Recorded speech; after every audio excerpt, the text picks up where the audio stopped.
Programme मध्य मुकाबले में खुशामदीद। मैं हूं रबिया एहसन और मेरे साथ मौजूद है रऊफ क्लास्ट्रा। और आज के प्रोग्राम में जो टॉपिक्स हम शामिल करेंगे उसमें सबसे पहले फौजी तंसीबात, 14 मुजस्मों पर हमलों का 1 साल मुकम्मल। 9 मई के असल मुजरिम को हिसाब देना होगा। Army chief general Asim Munir का फौजी अफसरान से खिताब। वजीर आजम ने गुज़श्ता साल 9 मई के वाकयात को army chief general Asim Munir के खिलाफ बगावत करार दे दिया। मुल्जिमान को अभी तक सजाएं न मिलने का शिकवा। काबीना ने पीटीआई को मुल्जिम ठहरा दिया। फौजी की आदत ने 9 मई के असल मुजरिम को ढील या डील देने के दावे झुटला दिए। 9 मई वाकयात के पीछे कौन था, इसके ऊपर बात करेंगे। इसके अलावा बात करेंगे लाहौर में वकला और पुलिस के दरमियान मामला तय न हो सके, हालात कशीदा। सिक्योरिटी अफसर ने लाहौर हाईकोर्ट में वकला की गाड़ियों के दाखिले पर पाबंदी लगा दी। वकला केसेस से मुतालिक अदालतों में पेश न हुए। वकला और पुलिस के दरमियान कशीदगी की असल वजूहात क्या हैं, अहम तफसीलात आज के प्रोग्राम में शेयर करेंगे। इसके अलावा बात करेंगे साबिक कमिश्नर रावलपिंडी लियाकत चट्टा के इलेक्शन के हवाले से खौफनाक इल्जामात, इंक्वायरी रिपोर्ट मंजर आम पर लाने का फैसला। इल्जामात में कितनी सदाकत थी, इसकी एक्सक्लूसिव डिटेल्स आपके साथ शेयर करेंगे। हमें ज्वाइन किया है सेनेटर ओन अब्बास बप्पी साहब ने, उनको वेलकम करेंगे। अस्सलाम वालेकुम ओन अब्बास बप्पी साहब। अच्छा ओन अब्बास बप्पी साहब, एक पोजीशन ली हमने देखा ISPR ने 9 मई के हवाले से, फिर उसका रिस्पांस आया, इमरान खान ने उसको रिस्पॉन्ड किया। फिर आज एक मौक़िफ़ सामने आया army chief general Asim Munir का। फिर एक हुकूमती सतह पर भी जो मौक़िफ़ हमने देखा 9 मई को लेकर, जब 1 साल मुकम्मल होने के करीब आया या जब वो दिन आया तो हुकूमत ने जिस तरह से इसको रिस्पॉन्ड किया। इस पूरे सिनेरियो में आज 1 साल गुजरने के बाद PTI कहाँ खड़ी है? आई थिंक 9 मई के वाक़े ने, मैं तो समझता हूँ कि पाकिस्तान तहरीक इंसाफ को एक जमात बना दिया। लोग कुछ भी कहें, इसमें हम एक असल सियासी पॉलिटिकल जमात के तौर पे इस 9 मई के बाद ही उभरे। 8 फरवरी का इलेक्शन जो था वो इस चीज़ की गमाजी करता है कि हमारे लीडरशिप सारी की सारी जेल में थी, इंतखाबी निशान हमारे पास नहीं था, एक रियासती दहशत गर्दी का एक शिकार पूरी जमात थी, हमारे तमाम कैंडिडेट्स के ऊपर जिस किस्म का जुल्म रवा रखा जा रहा था, वर्कर्स सारे गिरफ्तार थे। उसके बावजूद एज अ जमात वी स्टूड अप। ऑब्वियसली इसके पीछे बहुत सारी चीज़ें कार फरमाए, लेकिन आज का बयान या 3 दिन पहले की जो प्रेस कॉन्फ्रेंस है उससे मैं तो समझता हूँ सबसे ज़्यादा मुश्किल तो इस गवर्नमेंट को आ गई है। मतलब अगर ये गवर्नमेंट सोच भी रही थी, देखिए इस गवर्नमेंट को इश्यूज इस वक्त आ रहे हैं शायद किसी को अंदाजा ही नहीं। किसानों के हवाले से इशू है, सनत के हवाले से इशू है, बेरोजगारी बढ़ रही है, महंगाई है। तो जो एक पॉलिटिकल स्पेस ये गवर्नमेंट ढूंढने जा रही थी, और कहीं पे इनमें अगर ख्वाहिश भी थी, और मैंने एक पहले टॉक शोज में कहा, पहले भी टॉक शोज में, कि अगर वो एक स्पेस ढूंढने के मूड में थे भी, कहीं PTI के साथ मिलकर कोई बात कहीं हो सके, तो आज वो दरवाजा जिन्होंने बंद करना था उनके लिए बंद कर दिया। जो हमसे पहले कहीं ना कहीं कोई सोच रहे थे कि कांटेक्ट करेंगे भी सही, अब वो खुद ब खुद किसी और खौफ का शिकार है। मैं तो बारहा कह चुका हूं, हम तो वैसे ही मतलब we have nothing to lose, हमारे पास तो गंवाने को कुछ भी नहीं है। लीडरशिप जेल में है, पार्टी का उनके हिसाब से तितर बितर कर दिया है। जो 180 सीटें थी वो 90 पे आ चुकी हैं, मतलब हुकूमतें उनकी बन चुकी हैं। तो हमारे पास तो कुछ भी नहीं है, तो ज्यादा और क्या हो सकता है। आई थिंक आज के इस बयान के बाद चीजें अगर डिस्टर्बिंग है तो सिटिंग गवर्नमेंट के लिए हमें we don't have to worry about it. अच्छा ओन अब्बास बप्पी साहब, ये बड़ी इंटरेस्टिंग बात आपने की कि सिटिंग गवर्नमेंट के लिए ये कोई ट्रबलसम सिचुएशन है। क्लास साहब इस पे बेहतर आपसे बात कर सकेंगे। ये बताइए कि ये 1 साल गुजरा, इस 1 साल में मामलात में बेहतरी आ सकती थी, कुछ ऐसा हो सकता था कि जो ये हीट थी ये थोड़ी सी काम हो जाती, कूल हो जाती, लेकिन हमने देखा 1 साल में आज के दिन तक ये मामलात मजीद बिगड़ते ही रहे हैं। और एक जो बुक लॉग है उसमें तो एक के बाद दूसरा चार्ज, तीसरा चार्ज। तो आपको क्या लगता है किस तरीके से इसको डिफेंड कर पाएंगे? और जो आप कह रहे हैं कि गंवाने को कुछ नहीं है, तो जो है उसको कैसे बचाएंगे? अच्छा, वेरी फ्रैंकली अगर 9 मई के हवाले से इतना कुछ सीरियस मामलात, इश्यूज कहीं पे कोई मौजूद भी थे, तो फिर जो फॉल्स किस्म के केसेस खान साहब पे बनाए, फिर उसकी बनाने की जरूरत पेश क्यों आई आखिर? मतलब इद्दत के केस में सजा, साइफर केस में सजा, तोशाखाना में सजा, मतलब ऐसी ऐसी चीजें जो कि सोच के इंसान दंग हो जाता है वो चीजें। सो वेरी फ्रैंकली मतलब 9 मई को जिस तरह प्रोट्रे आज किया गया, बस सुबह से लेकर शाम तक मैं देखता रहा। हमारे ऊपर पाबंदी कि हमारे घरों के बाद पुलिस खड़ी थी कि जी आप प्रोटेस्ट नहीं कर सकते, आप रैली से निकाल सकते, आप दुआया तकरीब नहीं कर सकते। भाई हमने भी तो दुआया तकरीब इन शोहदा के लिए करनी थी।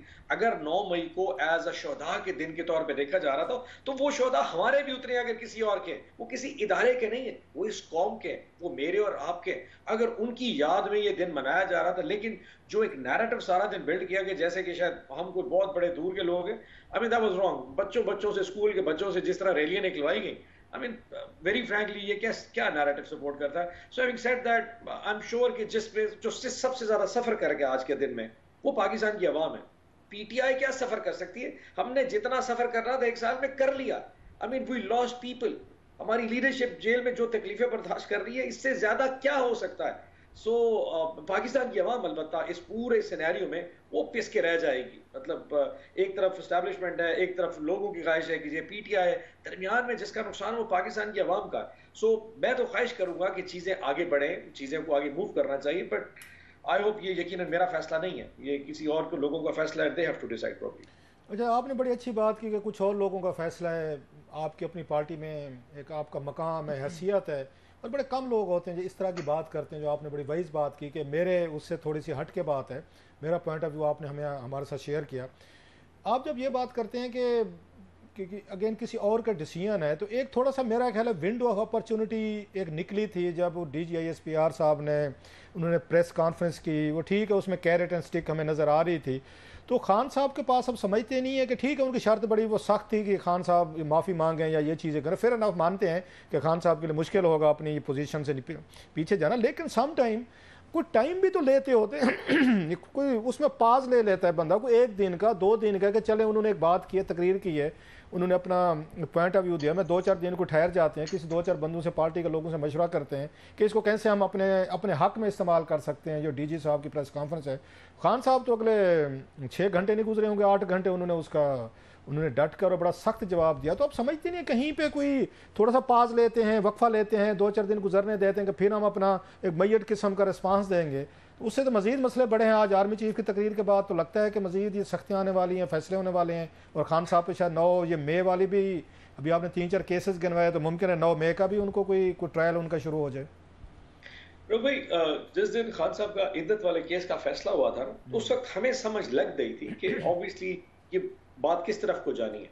9 मई अगर इतना एक वो सीरियस होता और खान साहब के केस ये फैब्रिकेटेड फिक्स होने होते तो पहले फिक्स हो चुके होते।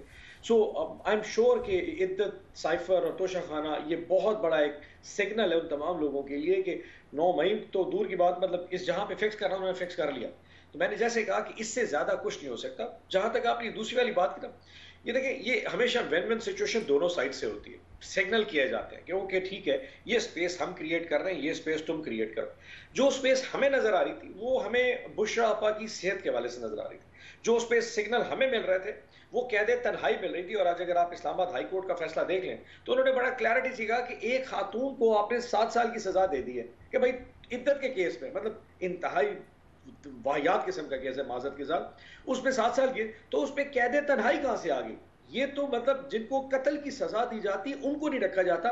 तो एक खातून के शीशों पे फट्टे लगा के कोको से बंद कर देना ताकि बाहर से रोशनी ना आए, और 4-4 एक हफ्ता मतलब उस खातून के मुंह मत्थे कोई ना लगे, ये जो टॉर्चर किया जा रहा था, ये सिग्नल क्या सब कहता है कि कौन सी माफी और किस किस्म की बात और किस चीज की माफी? मैं तो हैरान हूं। माफी मतलब मैं सोच के परेशान, जब कहा जी माफी, पर किस चीज की माफी? मतलब जो कुछ पिछले 9 मई को हुआ था, अगर मैं एक एक लम्हा आपको गिनाना शुरू करूं तो यकीन जानिए, मतलब दुनिया में पूरी पूरी पूरी दुनिया में लोगों ने जब उस शख्स को देखा जिसको वो एक आइकन समझते थे, हार्ट बर्निंग किसी को थोड़ी और किसी को ज्यादा हुई। तो किसी ने कोई रिएक्शन दिया, किसी ने कोई। आई एम श्योर कि ये जो परसों या कल के जो मैसेजेस हैं हमारे लिए तो क्या मैटर करने, लेकिन खान साहब के लिए भी मैटर नहीं करता। मैंने पिछले हफ्ते उनसे मुलाकात की और मैंने उनसे पूछा कि मैं सर बाज गश्त है कि जी बैक चैनल डिप्लोमेसी, ऑब्वियसली ये मेरे लेवल का काम तो नहीं है, खान साहब अगर कोई कर भी रहा है तो किसी और लेवल पे। And it was very clear यार कि मिडिल ग्राउंड तो हमारा मौजूद ही नहीं है। मिडिल ग्राउंड क्या होगा और किसी की ख्वाहिश क्या होगी कि खान साहब सियासत छोड़ दें, खान साहब मुल्क से बाहर चले जाएं, खान साहब मतलब बिल्कुल सियासत के किनारे किसी करके सेटलमेंट ही वुड जो अच्छा, जब आप ये बात करते हैं, नहीं औनबाज, जब आप ये बात करते हैं कि खान साहब मुल्क बाहर छोड़ के चले गए, तो आपके जहन में या खान साहब के जहन में इसके रेफरेंसेस हैं, पास्ट में हुआ है। बेनजीर भुट्टो साहबा चली गई थी, दुबई में रही, 99 में चली गई थी, नवाज शरीफ साहब के दौर में केसेस हुए थे, वो गई और फिर उसके बाद जो कुछ हुआ वो वहाँ पे रही कि दुबई वालों ने कबूल किया उनको।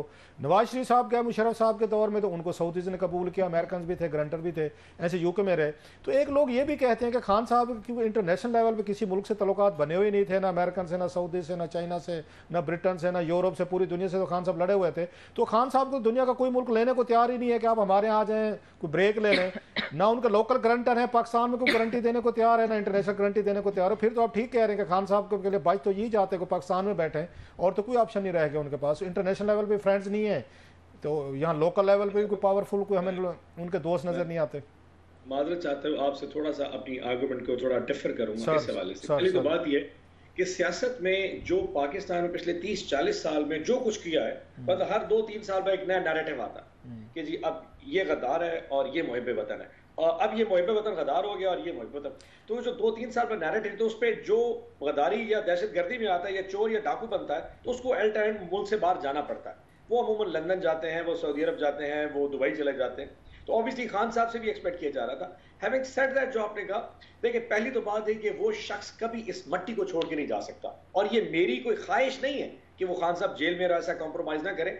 जो बंदा खान साहब को जानता है ना, ही इज, अल्लाह ने उसको ऐसी फौलाद का बना दिया है कि उसके लिए अब मैटर नहीं करता कि कौन सा मुल्क और कौन सी सरजमीन, उसके लिए मैटर करता है अपनी एक वो लेगेसी जो वो हकीकी आज़ादी की जंग लड़ रहे थे। अब अगर आपकी बात को ठहराया जाए तो ये लोग कौन से कोई बरतानिया के पासपोर्ट लेके फिर रहे थे, एट द एंड जाके जालिम में अप्लाई करना होता। तो वो शख्स है कि एक जमाने में उसके साथ फोटो खिंचवाने के लिए मतलब बड़ी बड़ी मलकाएं जो इंतजार किया करते थे, उसके मतलब कोई जगह नहीं देगा। That's not the point. एक बात बताएं, और जब आपने भी मजाक नहीं कहा और मैंने भी मजाक में जवाब दिया। नहीं ठीक है, I agree with you, I agree with you. शख्सियत का खास ही नहीं है सर। आपने अभी बात की कि गद्दार देने का नैरेटिव आता है, बिल्कुल ठीक कह रहे थे, इस मुल्क में रहा भी है। खान साहब के कई बयान आते हैं सख्त, जो उन्होंने अपनी अपोजिशन को या अपने अपोनेंट्स को गद्दार डिक्लेयर किया है। बल्कि आपको याद हो कासिम सूरी साहब जो थे, इन्होंने जो यहाँ पे आई थी तहरीक एतमाद आई थी, और जिसको इन्होंने डिसमिस किया था, इस पर वोटिंग नहीं हुई थी, तो उन्होंने भी इसी से मिलते जुलते अल्फाज कहे थे कि जितनी अपोजिशन जो है ये गैर मुल्की एजेंट हैं, गद्दार हैं, और इनकी ये करारदाद पे वोटिंग नहीं हो सकती। तो आपकी पार्टी भी तो इस गेम में शामिल रही है ना कि जो अपोनेंट है, मुखालफिन है, वो गद्दार हैं, वो इस मुल्क के दुश्मन है, और सिर्फ हम जो हैं, हम यहाँ पे अगेन उसमें मुहिब्बुल वतन है। वही सलूक अब आपके साथ होना शुरू हो गया है कि सारे कहते हैं जनाब आप लोग जो है मुल्क के साथ इतने हामी नहीं है, मुल्क के मोहब्बत करने वाला नहीं है। सो ये तो दोनों साइड से काम चलता रहे, आप भी करते रहे और आपके मुखालफिन भी करते रहे। देखिए कासिम सूरी साहब का एक स्टेटमेंट है ना, स्पार ऑफ अ मोमेंट में, ऑब्वियसली एक हीट ऑफ द जो उस दिन यार वो डिप्टी स्पीकर थे, आउन अब्बास कोई आम आदमी नहीं है, he has been running the house for 3.5 year. मैं उनको डिफेंड कर रहा हूं, मैं ये नहीं कह रहा कि मैं उनको लेफ्ट आउट कर रहा हूं, मैं डिफेंड कर रहा हूं कि शायद जितनी हीट ऑफ द मोमेंट उस वक्त चल रही थी, जो कासिम भाई ने उस वक्त किया था, शायद मेरी जगह में तो इससे सख्त अल्फाज भी इस्तेमाल कर सकता। एक सिटिंग गवर्नमेंट, एक इलेक्टेड गवर्नमेंट को दिन दहाड़े उठा के बाहर फेंक दिया जाए, नोइंगली उस जमात के 20 लोगों को सिंध हाउस में जिस तरीके से उनकी तरह खरीदो फरोख्त है, नोइंगली कि somebody was playing for it। और जरदारी साहब के साथ 20 लोगों में से ऑन अब्बास, उन 20 में से तो किसी ने वोट नहीं डाला था, वो तो एक वोट भी नहीं डाला था पीटीआई के लोगों ने, वो तो सारे आप लोगों, आप समझते हैं, आप सारा कुछ पता है। वो 20 दिखाने के लिए थे, वो कहते हैं बकरे के अंदर दिखाने के और खाने के, और वो 20 दिखाने के लिए उन जमातों के लिए थे जो फैसला नहीं कर पा रही थी। एमकेएम को कहा गया 20 लोग टूट गए, उस वक्त ये बाप पार्टी को आज 20 लोग नहीं सर, और बात को कहा गया जी बस छोड़ दो इनको, क्योंकि देखे वो 20 टूट चुके हैं। आप जब ये कहते हैं पूरे हो गए तो 20 वो बैगेज बोनस था कि इन केस ये नहीं टूटे तो 20 रखा जाएगा। सारी दुनिया को पता है 20 वहां बैठे। नहीं सर ये बताएं, जब खान साहब ये कहते थे कि ये सारे लोग जो है जनरल बाजवा साहब एंड कंपनी ने मेरी हुकूमत गिराई, तो आपका क्या ख्याल है? एमक्यूएम को अगर जनरल बाजवा कहते थे, जो खान साहब कह रहे थे कि आप जो है उनको कहें वापस आएँ, तो वो खान उनके जनरल बाजवा के कहने पे अगर वो ज्वाइन कर सकते थे खान साहब को, तो आपका क्या ख्याल है? उन्हें 20 लोग दिखाने थे उन्होंने, हमारी एजेंसीज ने, जनरल बाजवा साहब ने, फिर वो उनको छोड़ते, उनको कितना मुश्किल था। ये तो खान साहब खुद कहते हैं उन्होंने उनको छुड़वाया था। अब क्योंकि अब इशू डिस्कशन आप उस तरफ लेके चले, मैं थोड़ा पॉइंट, जिन लोगों से मेरी बात होती थी ना, तो वो यही कहते थे कि जी उस साइड के इतने 20 लोग, एमक्यूएम को आप जितना भी समझे उसका अपना एक माइंड फ्रेम जरूर था। वो इस तरह नहीं है कि चाबुक पे चल रहे थे कि जी उतार के इधर फेंक दिया। उन्होंने अपनी भी सेटलमेंट करनी थी उस वक्त पीपल्स पार्टी के साथ रिगार्डिंग सिंध बल्दियाती इंतखाबात के हवाले से, तो उनकी अपने जो इशूज आते वो उसको सामने रख के बात जो है ना उनसे निगोसिएशन कर रहे थे। तो उन्हें कहा गया कि तुम निगोसिएट जल्दी कर लो क्योंकि 20 लोग वो टूट गए। सो वो 20 लोग सिर्फ दिखाने के लिए रखे गए थे। अगर दूसरी बात की जाए कि ऑब्वियसली बाजवा साहब ने जो कहा वो तो ख्वाजा आसिफ ने स्टेटमेंट क्लियर कर दिया। हमारी हुकूमत के 6 महीने बाद उसने प्लान कर लिया था कि जी मैंने तो इमरान खान को फारिग करना है। सो प्लान उसका तैयार था, एग्जीक्यूशन में उसको 2 साल क्यों लगे? अगर वो मार्च 2019 में ये ख्वाजा आसिफ को कह रहा है कि जी बुजदार को गिरा के इमरान खान को गिरा देते, तो उसको गिराने में आखिर 2-2.5 साल, 1-2-2.5 साल क्यों? वापस आते हैं करंट पे आते हैं, आउनबाज से करंट पे आते हैं। एक चीज़ हम देख रहे हैं कि इस वक्त पीटीए के अंदर एक बड़ा इंतहाई एक पॉलिटिकल स्टॉर्म आया हुआ है। शेर अफजल खान साहब हैं, गौहर साहब हैं, उमर अयूब साहब हैं, शिबली फराज है, फेयर इनफ। जो वो तो चले हर पॉलिटिकल पार्टी में, मैं नहीं माइंड करता अगर मुझसे पूछे, डेमोक्रेटिक पार्टीज ऐसे ही होते हैं, हर बंदे का अपना मौक़िफ़ होता है, हर पार्टी में ये लड़ाइयाँ ये झगड़े चलते रहते हैं। उसमें मुझे याद है नवाज़ लीग में जब नवाज शरीफ साहब यहाँ पे नहीं थे, चौधरी ये निसार अली खान साहब जवेद हाशमी साहब की लड़ाई होती थी। उनके बाद अभी रिसेंटली जब नवाज शरीफ साहब थे, आपको याद होगा, यहाँ शहद खकाना बाज साहब ख्वाजा साहब की लड़ाई चलती, सो ग्रुपिंग होती रहती है आपकी पार्टी में। एक इंटरेस्टिंग चीज़ है कि इस वक्त ये जो लड़ाई हो रही है ये पंजाब के ये पीटीआई के लोगों में नहीं हो रही, ये डंडा सोटा इधर केपी में चल रहा है सर। केपी के लोग एक दूसरे से लड़ रहे हैं, वो लीडरशिप लड़ रही है, पंजाब वाले दे आर एट ईज। तो ये क्या फिनोमिना है कि ये केपी वाले क्यों लड़ रहे हैं एक दूसरे से? शेर अफजल खान साहब हूँ, उमर साहब हूँ, शिबली साहब हूँ, उसके बाद ये गौहर साहब एंड कंपनी। आपके यहाँ सकून डाट काम चल रहा है पंजाब में, क्या वजह है सर? आप ठंडे लोग हैं जरा, ये पंजाब वाले। ठंडे का इशू नहीं है, वो जहाँ पावर होगी, जहाँ मतलब वो कहते हैं ना, जहाँ माखी होगा तो माखी की मक्खियाँ होगी। सो इशू है कि जहाँ ऑब्वियसली पावर कॉरिडोर हमारा इस वक्त ऑब्वियसली वो केपी के है। हमारा जो मेजर जो सेंटर है, एपेक्स सेंटर है, वो केपी के है। 41 सीटों में से ये 44 सीटों में से 40 सीटें वहाँ पे जीत के आए बैठे हैं despite of all the odds. तो ऑब्वियसली हमारी जो मेजॉरिटी लीडरशिप है वो केपी में। और डिफरेंस ओपिनियन जैसे आपने पहले कहा हर जमात में होता है, हमारी जमात में भी है।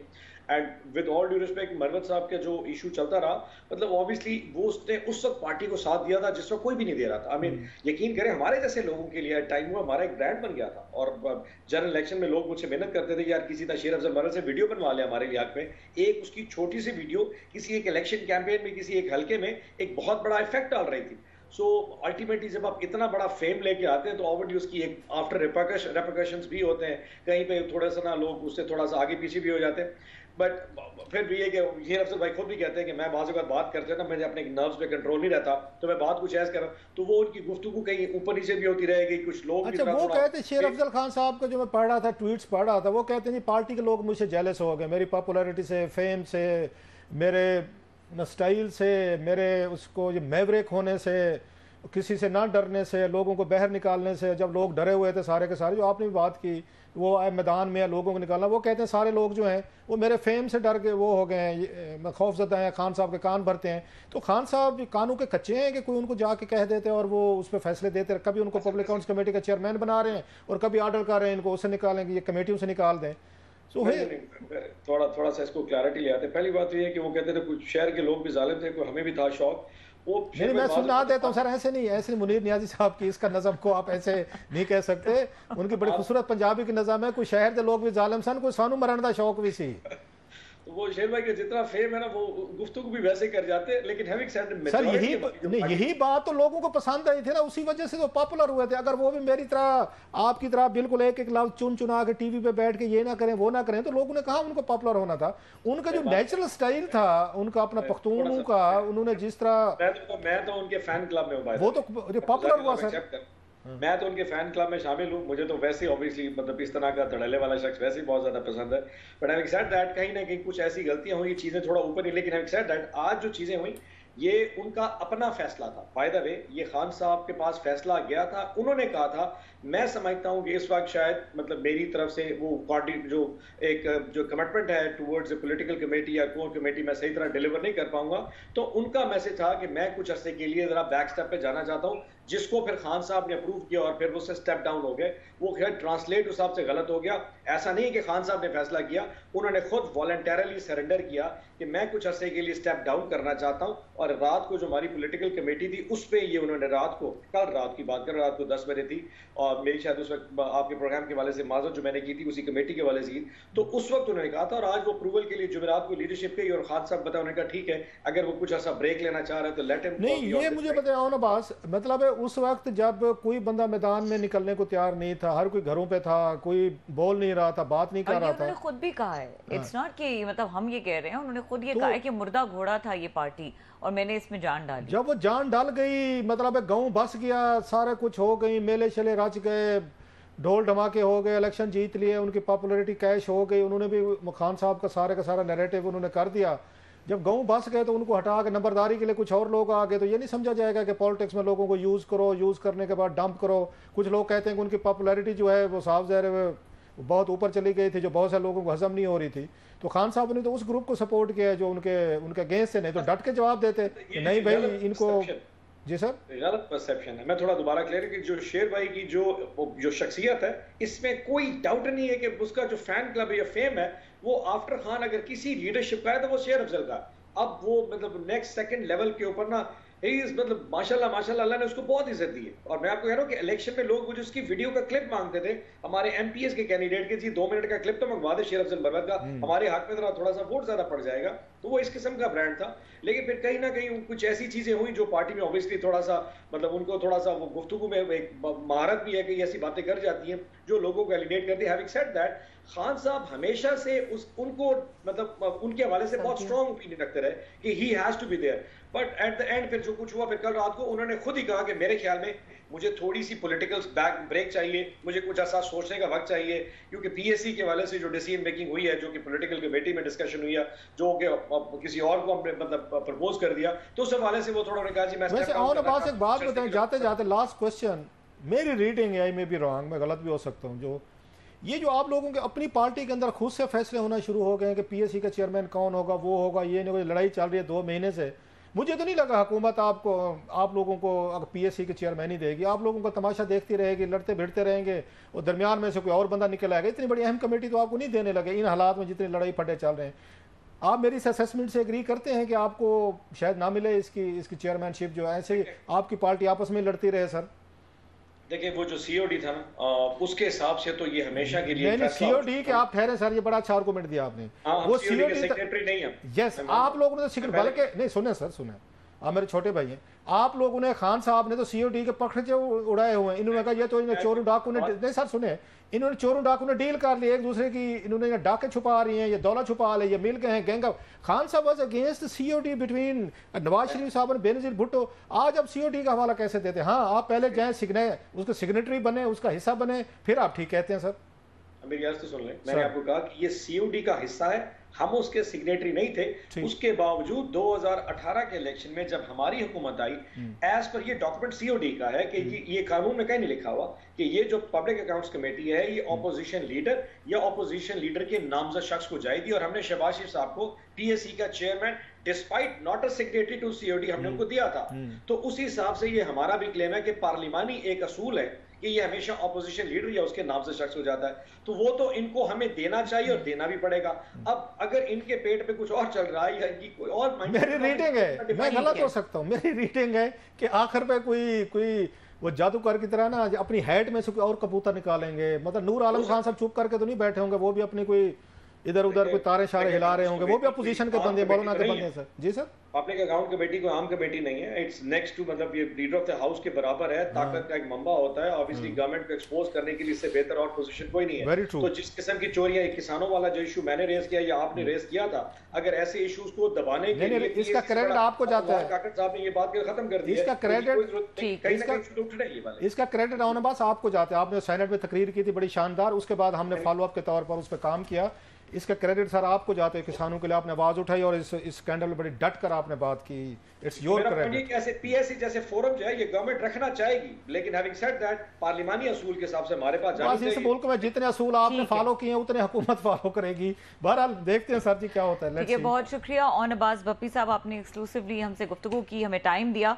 और यहाँ पे वक्त हुआ है ब्रेक का। ब्रेक के बाद बात करेंगे साबिक कमिश्नर रावलपिंडी लियाकत चड्ढा के इलेक्शन के हवाले से जो एक तहलका खेज किस्म के बयान आए थे, बाद में तरदीद हुई, एक रिपोर्ट है उस हवाले से, उसकी कुछ डिटेल्स हैं, उसके ऊपर क्लासेस आपसे इंसाइट लेंगे। इस ब्रेक के बाद हमारे साथ रहिए।